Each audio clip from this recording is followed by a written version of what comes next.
won't go into definitions of learning, play, or games, because I think that's been done already nicely.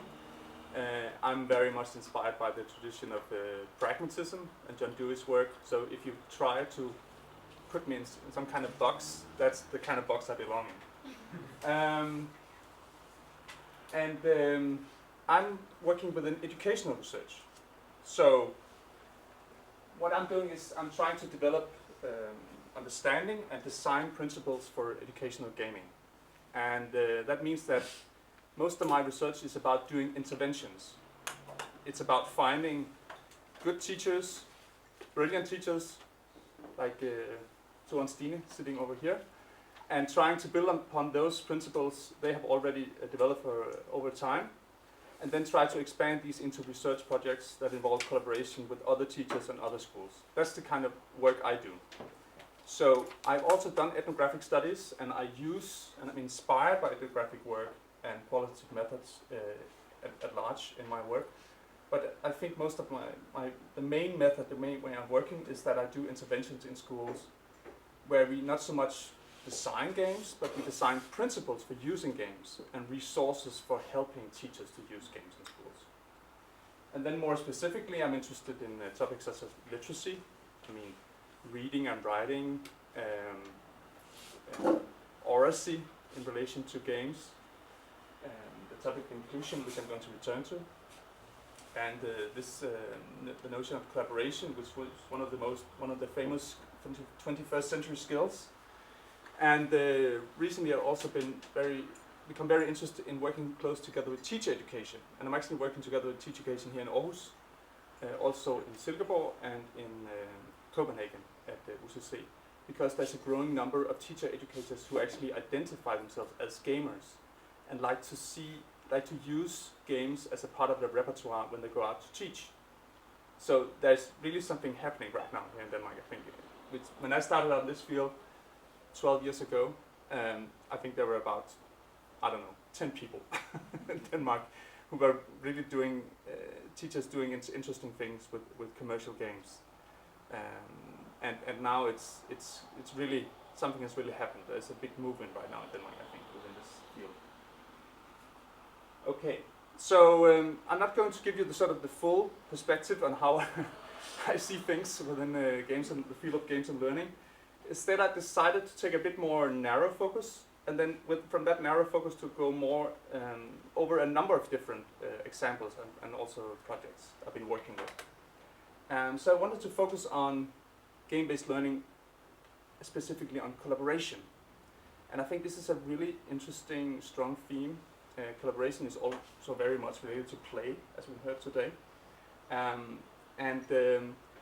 I think it's really overlooked in the research literature that there's a lot of research on play and collaboration, but if you look on games and learning, there is a strong tendency in that literature to look on how effective can games be, or how can we design the best game. And there is not so much that actually looked into the more collaborative, playful aspects of games and how that relates to learning from a curriculum perspective. And that is something that I've taken a strong interest in, and in the project I'm working on now is very much interested in this. One more word of the methods, the way I do the work in my research, is that I think of my work as design interventions. And as I said before, when I started doing this, there were not many people doing interesting things with the computer games and also other games in teaching. At least I had a hard time trying to locate them and find them. So in a sense, the only way I could actually study this was I felt was in a way also being part of instantiating it. And in that respect, I'm very much inspired by design-based research. And this model up here shows that this is the way you work in design-based research, that you start out with a problem, theory, a design, you go out in a setting, you try it out, a first prototype or a first field trial of some kind of design intervention, and then you iterate it. You go back to the naturalistic context based on the input you've been given from students, from teachers. You redesign things, you try it out again. It's important to say this is not exactly the same as design research, because it's really important that you also develop theory as you go along here. And that's probably where this approach differs a lot from design research, which tends to put more emphasis on the product as the answer, roughly speaking. So going back to collaboration, I've cited Neil Mercer, who is, I don't know if any of you know the work of Neil Mercer. He's quite famous in the UK. For the past 20 years, he's done a number of research projects inspired by Vygotsky on how to help teachers to learn students how to collaborate better and more meaningfully by establishing ground rules in the classroom and coming up with the exploratory questions to each other. And in a recent review, Mercer and Thorkild Hanghøj, they conclude that the much classroom-based talk among students may be of limited educational value. And I think that's quite telling. And I would also provoke maybe some of you a bit by saying that we in Denmark have a conception of our own educational system that we are really good at collaboration in schools. And I would really contest that. I think that yes, the students may be working in groups, but are they really working as groups? Are they really working closely together? And looking at the kind of research that's been done, there's actually not much research. So it may be a sort of a folk myth that we have in Denmark, a folk pedagogy, to quote Jerome Bruner, that we are really good at this because we are doing it a lot. But actually I think that we are not setting up clear rules, clear structures, clear aims, clear goals for what does collaboration really mean. It tends to become a black box. It's something that is nice, but what is it really? And this is what I'm trying to unpack now. 10 years ago I did my PhD on a debate game called the Power Game. I designed this game. It's a very simple game. It's a parliamentary election game. The students play politicians, they're spin doctors, they're journalists. They found political key issues, they present them, they debate them, their critical questions are asked. And the students compared this situation, they call it, when they had to sit up here, those that were politicians, they say, when we sit up there, we were being butchered. And they said they compared it to an oral exam situation. They also compared it to real life professional politics, and they also compared it to job interviews. But that's the word they used at all the gymnasiums I did this study, was that being butchered. So it's about, maybe not dying, but something that is really bloody. And talking about this experience, these students, they said, well, you're not just sitting there like you sit at the blackboard, where you sit and look out the window for 5 minutes and such. You are into it all the time. So they had this conception that when you are in school, you have to do group work, you have to present it. It's extremely boring when it's not you and your group that is presenting. It's not really relevant for me. Whereas, and the same appeared with the teachers. They said that, well, we like to make them focus precisely on specific tasks. And when you are doing this, and the teacher says, if they go out and make short periods of group work in the class and have no time to finish, well then so what? It doesn't matter.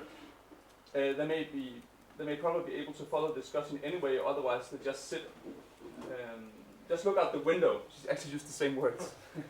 And that's right, but they couldn't do that here.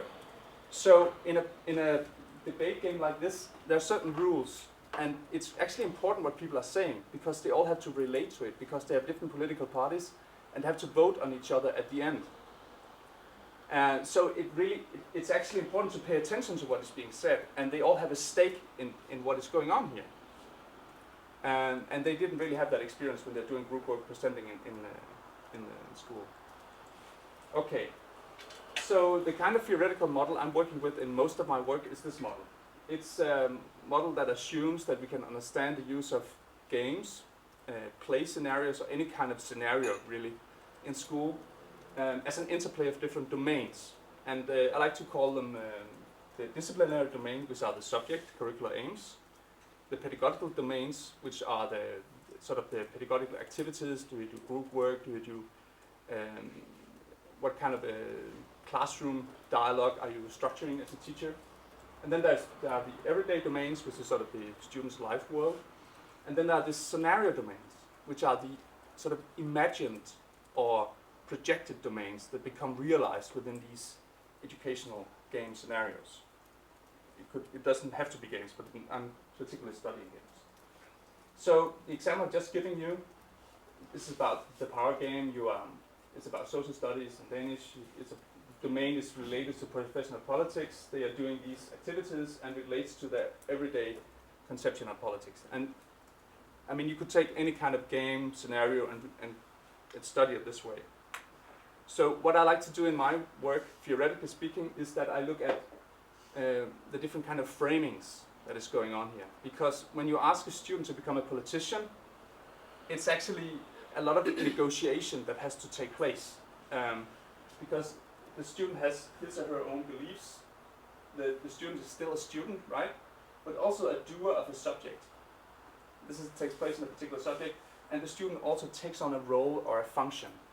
And based on the work of Goffman and Gary Allen Fine, I would argue that as a person, or as a, a participant, yeah, that's the right word. A participant in this kind of learning setting, you are actually oscillating between the different frames. So you're not necessarily entirely within one of these frames. You are moving back and forth. Any of you who have tried to play role-playing games would know all about this. This is what you do all the time. You shift in and out of character, and this is also what happens here. And this is what happens a lot of the time when you play games in general, that you sort of shift through different framings. So that's what happens in the situation. That's the notion of framings very much relates to our experience of a situation. But this is very much also about identity. And the way I talk about this is that I use the word of positioning. That when we use scenarios in education, we can position ourselves differently. Who am I? What can I do? Who can I become? Etc. So these questions become reactualized, yet you can come to reposition in different ways when you're using games in educational context. And I'm going to get back to these. So these are sort of my main theoretical concepts. This is kind of the framework I'm working within. So now you know something about my method and something about my theory. Okay, so now we get to the computer games, don't worry. In a recent study from last year, led by Thorkild Hanghøj, she found out something quite interesting. 1,500 kids in the age from 10 to 18 years answered this survey, and what she discovered was that boys tend to be far more team players compared to girls. And I think this is really interesting finding. We all have these, and you can also, that's so surprising, you can see that different preferences are related to different kinds of games. Only 1% of the girls play FIFA, and 100% of the girls play Sims. That's not so surprising. But I think this is really interesting, that there are so different play behaviors among girls and boys. And we really have to think about this in terms of also when we use games for educational purposes. Because, going from the fact that they play together, and they may be physically co-located or they may be online playing together, it's fairly reasonable to assume that there's a lot of interesting C's going on here. The 4 C's: communication, collaboration, creativity, and critical thinking. And there is a lot of interaction going on between these players. Of course, this may be many different kind of interaction in chat logs and Skype headsets, tactical discussions. Some of it might be quite offensive. A lot of things going on. We don't know much about this really. But it's important to bear in mind that this is what happens outside school, especially when the boys play. But if you look at how computer games are being used mostly in schools, still, it is these single-player learning games, which is also called edutainment. And I could give them 2 examples: Matematik i Måneby and ABC, one for math, one for Danish. And these are fairly simple to use. They're not technically demanding. The students can also use them at home, as a lot of them are for younger kids.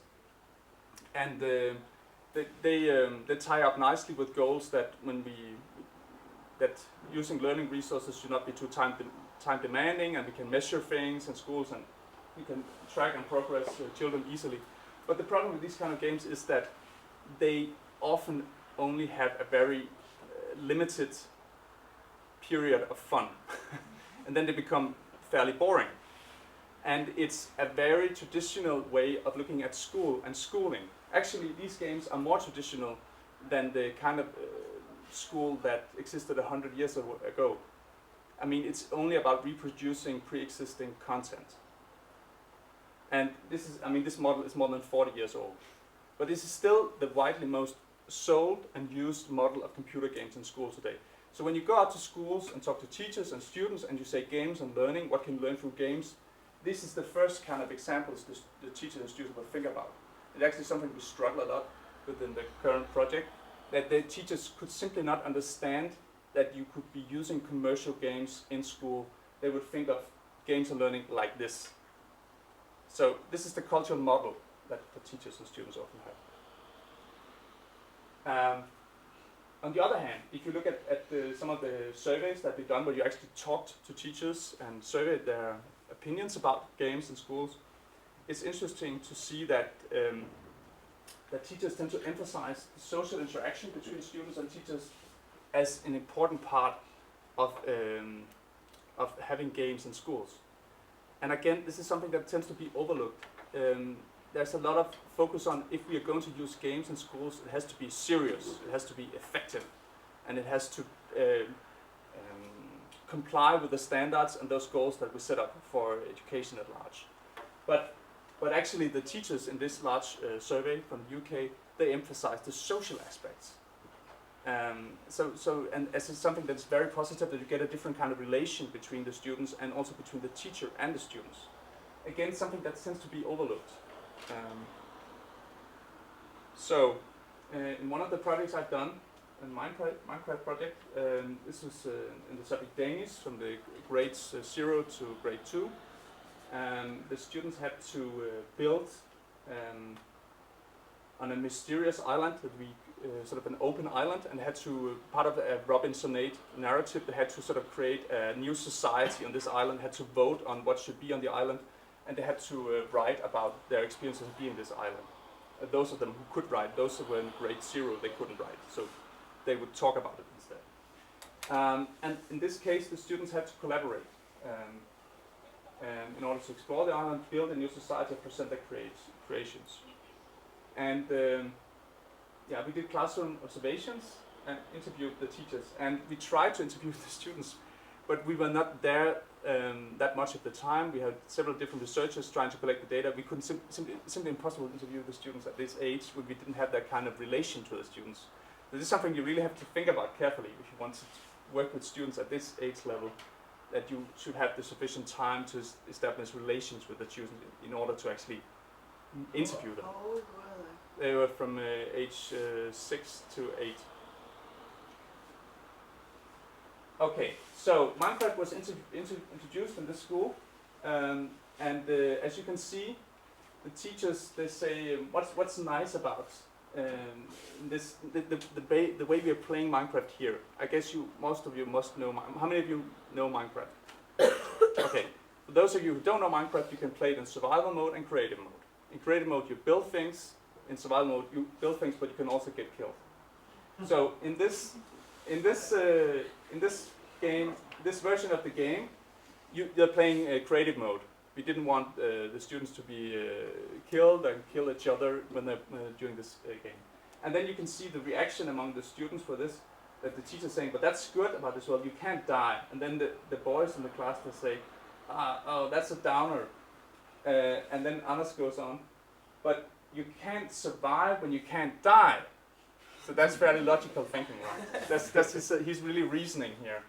But that's because you had in the Robinsonade scenario, you had to survive. You had to imagine your survival. It's a storyline narrative for those of you who know storyline, but it doesn't necessarily correspond with the Minecraft game design when you're playing it in creative mode. So there has to be some kind of translation here, and that often happens when you take commercial games into school and has to comply with some educational goal. that you have to create some kind of link, some kind of translation, or reframe the game into the educational context. So at another school, at another class, the teachers, they decided, well, there has to be a conflict. Otherwise, we can't really create a great scenario around this. So they decided that students from the 7th grade should come into the 1st grade classroom as cannibal avatars, because they were working in a Robinsonade. And all the students were introduced to Robinsonade, the story of Robinson Crusoe, right? So the students came in from the 7th grade, and the 1st grade student didn't know that it was the 7th grade students. So they just suddenly appeared on their island, and they blew up things with TNT. Their houses. They wouldn't kill them, that would be too harsh.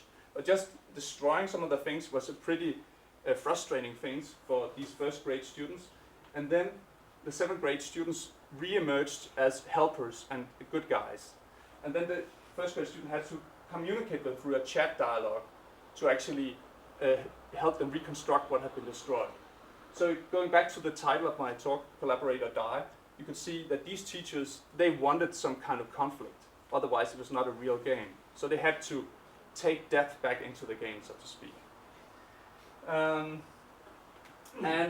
If you look at what they are talking about afterwards, because they had to do a presentation. This is 1st grade, and I translated also the misspellings. Is that they mention collaboration a lot. So it's really important for these students that they are collaborating in pairs through these 2 weeks they are playing the game. And it meant a lot to them, that they actually had to do this together and had to be able to write diaries and show their things, show their presentations to each other. Yeah. Okay. So now I'm going to turn to the School of Play project. So I've talked a bit now about collaboration in a debate game and the importance of that, and how the students compare that to everyday school practices and out-of-school practices. In Minecraft, where collaboration is also important, but that is also important to have some kind of conflict, and you take too much of the conflict out, then it's maybe not longer as interesting for the students. In this project, we are also working on using commercial video games and combining with a lot of different classroom dynamics. And I don't have time to go into all different dynamics we're working with. I'm only going to focus on the use of the computer games today. And the aim of this project is that we are trying to reposition students in difficulties, and we really define that broadly.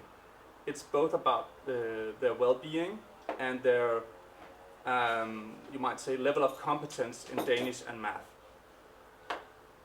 And then we are trying to we're using this method, was developed by Thorkild Hanghøj, who's sitting over here. Maybe you should raise your hands. And this method within this class, and it has to say the method was developed in special education at Columbus School. Then we applied for this grant, and we got the money, and then Thorkild Hanghøj decided to quit their jobs, and they started a company instead, working with this method. So Thorkild Hanghøj, I've been working with the teachers together with a number of other people in this project at 4 different schools involving 8 different classes, and we have then tried to go out we are pursuing these different assumptions. So, I mean, what we really want to do with this project is to reposition students. We are looking at students in school who are not participating in daily teaching. We're looking at students who are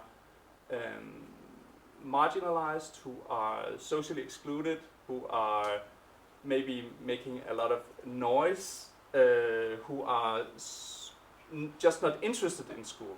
We have a broad, different variety of categories that we have used to categorize the 32 students in all, and we are trying to see what kind of changes that happens over the course of time through these interventions, and see if we can actually reposition some of these students and change their self-perception as learners and how they participate in the classroom. And then it's a lot about this whole idea of reframing. So how do we take these commercial games and turn them into valuable learning tools within the classroom setting?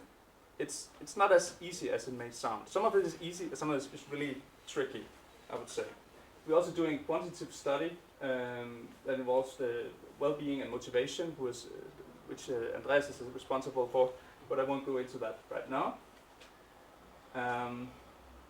Yes, so there's a lot of working with the teachers, and they have to design their own courses for including these games, and the teachers go out and teach with the games, and they're being supported in the early stages by Thor and Stine. And then we're also working with the teacher educations who have adopted this method as well as part of their programs. Yep. Okay, so the students were selected for this project through teacher interviews and baseline observations before the interventions, and we really tried to get a sort of a large diversity among the students. So there are a lot of students who have a lot of game experiences. There are also some who hasn't, because the first thing you go when you ask teachers tell them about this project and say, oh yeah, we have all the gamer boys over there and they're suited for the project. And then you tell them no, it's about students who are in difficulties, who are not participating in everyday teaching and learning activities, and it might not only be the gamer boys that is relevant for this project. So we actually, I think, have a fairly equal divide in terms of boys and girls participating in this project. There's also a lot of students who are diagnosed, but I'm not a psychologist myself. We don't go into these diagnoses, but we use them as a sort of it's important information in trying to figure out what kind of profile the students have and whether or not we find it relevant to see any changes. It's also important to say that some students have diagnoses in schools who have a perfectly fine life in a classroom and are participating in their own way just perfectly well. Then they would not be suiting for our project, because we wanted to focus on those students who are not participating. Okay. Yeah, and we are swamped in data right now, as they say in design-based research. We are right now. We just finished. Next week we finish all the data collection, and we have all these interviews, video observations, teacher assessments, surveys, student products, text, and we have. As tomorrow we are actually going to sort things out. Not all of it, but most of it. Okay, so. To give you some more concrete details about the project, this is preliminary findings, this is an early analysis, it's not something that's completed in any way, but I wanted to give you some example of this because I thought it'd be interesting to discuss this with you. The game that we've been mostly focusing on in this project is a game called Torchlight 2. It's a cooperative action role-playing game. This means that it's a game where you have to cooperate with other players. It's designed that way. You typically play 2, 3, 4 players in a team, and you don't play against other teams or with other teams, you only play on your own team. It's an action role-playing game. That means there's a lot of things going on, there's a lot of action, there's a lot of monsters coming, and you have to cooperate in order to kill these monsters and grab the loot, and then you advance your characters. It's very similar to Diablo. Some of you know Diablo? Yeah, it's this same kind of game design, really. But it's really strong on the collaboration aspect, this Torchlight 2 game. Just to give you, showing a picture and telling about a game, you have no idea what it is. So, I'll just switch the sound up. It's not important, the sound. Okay, and then the internet. So, for some mysterious reason. Was there right before?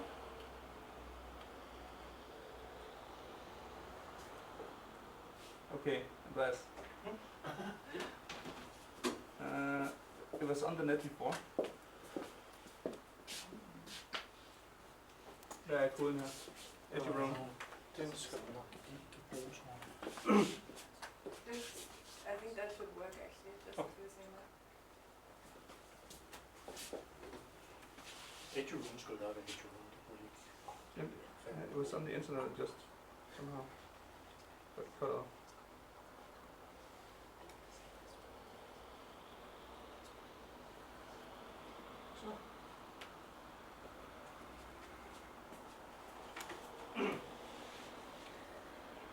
Just to give you an idea this is the official game trailer, just to give you an idea what it looks like. So you are in a band, in a team with other players, and you choose different classes. You have 4 classes to choose from, and then you play, at least if you know what you're doing, and not, as one of the teachers he said, well, the students are just running around like headless chickens.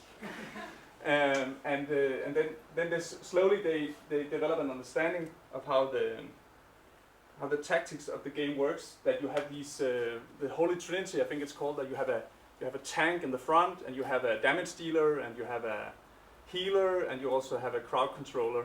This is the same kind of tactics that you use when you play League of Legends or World of Warcraft, Diablo, etc. So some of these students are familiar with these kind of strategies, but most of them are not. And actually, I think none of the students actually knew this game. Maybe just one of out of 150 students knew this game. How old are they? The students are from 4th to 6th grade, so they're around 10 to 12 years old. And the game is actually rated a bit higher in terms of the violence, but since you're playing only with people you know, then the rating is actually lower, because you have the age rating for games is actually dependent on whether you play with someone you know or not. So it's a more safe environment, which means that it's actually suited for this age group. What more to say of the game? Yeah, I think you get the idea. So you have randomly created maps, but you have side quests as you tag along, and then there are boss fights. And these boss fights are really difficult. And Thorkild has their whole method is based on the premise that the games have to be really challenging. It has to be really, really hard to play this game. So you die a lot, and that you play it on the highest level of difficulty. So the students are supposed to be put in a position where they die frequently. And then they will feel an incentive to start working together and create tactics for progressing in the game. And that especially appears when they reach these boss levels, and especially a real badass guy called General Gral, who is this is sort of Thorkild usually get the phone call, the General Gral phone call. That's when the teachers are stuck with helping the students about getting past this guy. Okay, so now you have an idea what it looks like. And this is what it looks like at a school. So I think it's fairly safe to say that the biggest obstacle for this project is it's not the teachers' lack of games. It's not too much the time. It's wireless network. So this is what we spend the most of the time on, is actually making sure that the games run at schools. And I think at all the 4 schools we ended up doing it like this. Creating a LAN setup with a lot of spaghetti junction cable infrastructure, and this was the only and safest way it would work. Yeah, so this is something that you struggle with when you do this kind of project. On the other hand, when you actually set this kind of environment up, it works. There's no problem at all when you set it up like this. The students are working in groups, and they are communicating that way. How much time do you have? Go on. Okay. I don't know. So after they try the game, they have to put up some what is the challenges and how can we see we improve those challenges. It's called we are learning to and we are looking for. And these words are written up on some piece of paper in the classroom and talked about in the class, because we wanted to create, the students need to be aware of what challenges they encounter and how they can see they improve on those challenges within the game. And then they solve various assignments related to the game. In Danish, they write guides about the text. They do character analysis. They do fictional writing that relates to the scenario of the game. In math, they work with different types of assignments that relates to in-game math and solve equations. For instance, your level can be seen as equation. So if you are in x equals y plus this and that, is actually level 7 equals your experience points plus this and that skill.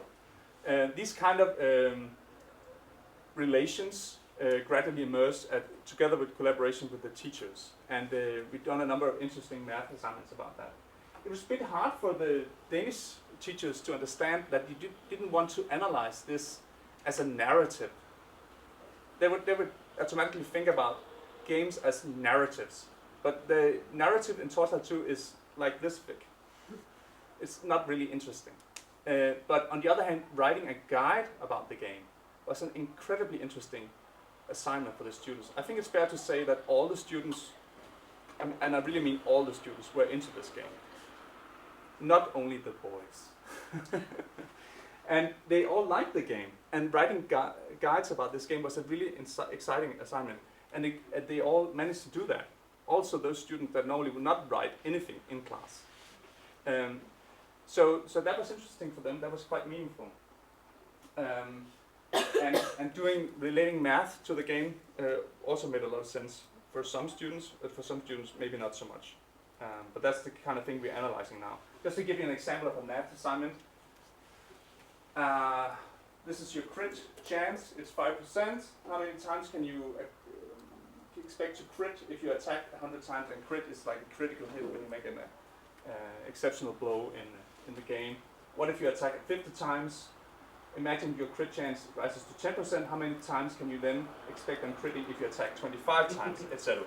And these assignments are talked through in class, and it's about creating an understanding of mathematical meaning, mathematical awareness, we call it. So it's about making students understand that math is about something that can be used. It can be used for understanding something they're interested in this case, playing this game. And they can actually get an advantage in the game if they're really good at understanding how the math in the game works. This is not to say that they cannot play the game without having learned this, but they could get an advantage if they understand this. Okay, so when they're playing the game, and this is the kind of data we are starting to analyze now. There is a lot of interesting things going on in these groups. The students, they have a lot of discussions on how to play the game, how to create tactics, how to understand the interface, how to navigate, how to not get lost in the game. They frequently jump up from their chair, go to other students, see how they are doing it, learn from them, go back, and they learn different tips from the other students, and then they quickly adapt from. So there's a lot of knowledge sharing. I mean, there's so many things going on at once in this case. And when you start up these sessions, there's so much noise. They play for 2 hours straight for the first time, and then they don't play that much really over the course of the 3 weeks that they go on. But during those first 2 hours when they play, we call it bleeding ears, because the noise level is incredibly high. And that's actually a really large obstacle when you want to do research on this, because it's really hard to hear what the students are saying. You may be laughing, but it's very frustrating. But we see these kind of patterns emerge. They're sharing knowledge in around the game, they're looking at other playing screens, they're asking group members in other groups, and we think it's safe to say that several students become repositioned when helping others and when receiving help. We also see a lot about friendship and social relations that are elaborated, because in these groups students are put together that don't normally talk together or work in groups or are friends, and they have to collaborate. It's quite demanding. I mean, for some of them, a boy will come up to say, this is really downer for me because I have 3 girls in my groups, they're not really good at this game. And then 1 week later he'll say, well, they were actually pretty good at the game. And several students mentioned how they become, I mean, one said, we have been to school together for 5 years, but we never talked together. But now we suddenly start talking and we become friends. And they also, some students describe that when we play this game, we don't have so many fights when we play football afterwards in the free time. Of course, we be careful about making these kind of statements. We are just starting to analyze the data. But I think it's fair to say that there is some kind of transfer going on between these playful activities around the computer and then to other sites. It's also interesting to see that it's should be careful about these, saying, and the teachers will always look for, the gamer boys, but they don't really understand that a lot of the girls are really play a lot of games, especially Minecraft, and they don't have eyes for that. They don't know anything about it.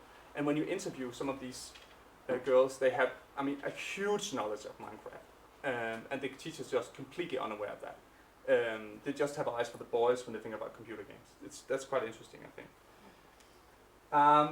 So going back to the title, the students clearly need to know the strengths and weaknesses of their characters, and they have to learn it sort of the hard way of not being headless chickens anymore, that they have to develop a strategy if they want to progress in the game. And we see this, and the students are actually talking about this. And in one class, the students actually the teacher asked the students to design goals for their team collaboration in the game. So they are, I'm sorry I didn't write this in English because I did this yesterday, I just received it yesterday. So one goal here is that we should all follow each other, with the exception of Mathilde. She can go forward and look at the environment without attracting the monsters back to where the others are. So very specific goals for collaboration. These are specific goals, right? This is talking about specifics when you talk about collaboration, and not just saying collaboration as a broad. Another goal is we have to make sure that everyone goes advances at the same pace, and that you're not greedy and you want all the things for yourself. That you that you share if you get something that fits better for a certain avatar. So you have a distributing organism within the group, and we only, I don't know how to translate that. You can't translate it. No. It's just internet. Yeah, you don't. Thingamabobs. Yeah, when we go into a boss, Thingamabobs. thinking about. Okay, thank you. Tinkering, I think. Anyway, so these have very specific goals in this group and also in the other groups for doing the collaboration. And again, we see this kind of, there's this emerging pattern as a lot of students, I would say, that become more interested in the subjects. But I should be careful about this saying this. I also see students that say, well, you can't learn anything from a computer game. And you might wonder, where does that come from? Does that come from home, that kind of statement? I don't know. But this is what we're doing right now. We're trying to map these changes. We're trying to map different positions. So a student that would normally be identified by the teacher or by him or herself as passive or not really taking part, certainly becomes a leader or an expert in a group. I mean, one of the most strong examples is a boy that has autism, and he normally just sits with a, what do you call it, rubric? Rubik's Cube. Yeah, in the corner, and tries to just go under the radar all the time. And then within this kind of framework, he became the leader of the group and were the expert and were helping everybody within the group and waiting for the others. And then when one of the girls went away on a trip to Vietnam, he didn't want to play anymore because she was not in the group any longer. So this is I mean, these social relations are incredibly important here. And you see these changes, and these are kind of changes that we want to describe better in this project. Okay. So the most important person, of course, is the teacher, because if the teachers don't really embrace this or can see how this works or is able to enact this in the classroom, it won't ever happen. And we found that the math teachers some of them tend to be more interested in this than the Danish teachers, and it might have a lot to do with the choice of the game. I think it has a lot to do with the game. That a Danish teacher would never select Torchlight 2 because it has a very thin narrative. And so there's a lot of different traditions within the different subjects as to about what kind of values you have about games. The Danish teachers were more interested in using Minecraft because they could see a narrative around that. Yeah, so that's important. And there's a huge, and some of the math teachers are more technically savvy, and they go into the game and mod it and do all kinds of crazy things with the games. Okay. So I think one of the big questions for me is that if you want to promote this kind of collaboration, which I really think should be more in schools through games, how are we going to do it when we have these technical and practical problems, and how can we help teachers more and provide the right kind of resources in order to help them? Yeah. So die and collaborate. I think that's the last slide here. I think that it's important that we understand that it might be good for students to die sometimes in a game, to really challenge them, to really give them hard struggle, hard fun, as Seymour Papert used to call it, pleasantly frustrating, something that is really difficult and meaningful. Because a lot of students don't really experience that in schools. They are really bored, to say it bluntly. And on the other hand, we see a lot of students metaphorically dying in schools because they're not participating. They are just waiting for it to be over. A lot of the students that are in this project, they are those kind of students. We have selected those students to focus on. So I think in that sense, it might be a good way of thinking about collaboration in a way which is more focused on challenges, clear structures, rules, aims, and games could be an important part of that process. And this is the kind of thing I'm studying right now. So I think I'll just stop here. I don't know what they did on time, sorry.